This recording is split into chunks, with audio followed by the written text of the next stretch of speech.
nagbalik-balik na sad ta diri sa Lapu-Lapu. Another quick update para sa atuan na coffee shop.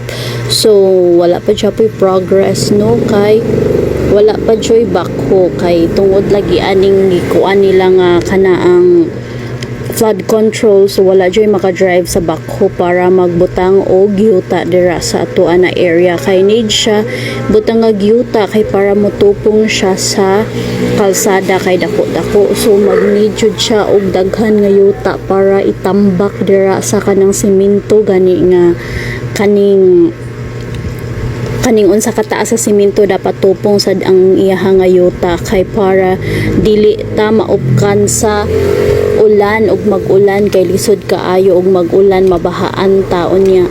Pagkahuman ana naghuman ra mig finishing, pagkahumag finishing mauna ni siya nangaon mi nagluto ra sad mi dirig seafoods and then nagkape nya naapoy sabaw di perfect kaayo nya kay wala lagi mi diri mga gamit, so maol na siya kahoy ra sad amo ang gisugnod.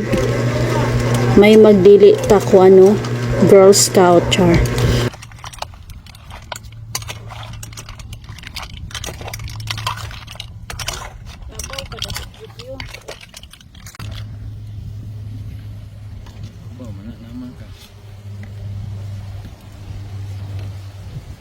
After na mo nangaon, mauna na siya kay human naman mig finishing nya wa na milaing obrahon, so naka-decide mi na kami na lang dyan mubakbak sa yuta. So mauna ni siya kami na lang diri nagpala, nagbara, nagsarol unya kay upat rasad mi kabuok.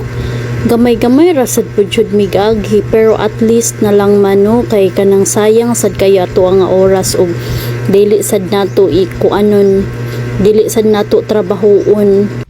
Need po jud na mo siya patago no kay naapa mong good mi duha ka unit diri nga na-appeal aning tambak sa yuta diri sa construction unya kay need na namo kay wala naman milaing trabahoon nya.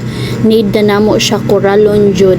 Amo ana siyang butangan ug yun ani kanang simento gani gyapon kay para mo sagang siya sa yuta inig tambak namo. Unya ang gasto kay dako-dako man siya, so dako-dako pud. Unya ang kwarta buslot-buslot na pud ang bulsa. Unya paghuman ani mga 4 na ni siya, so bauna ni among agi medyo dako-dako na pud gikapoy na sad kay mi ani oy. Mauna nga mamauli na mi, bye.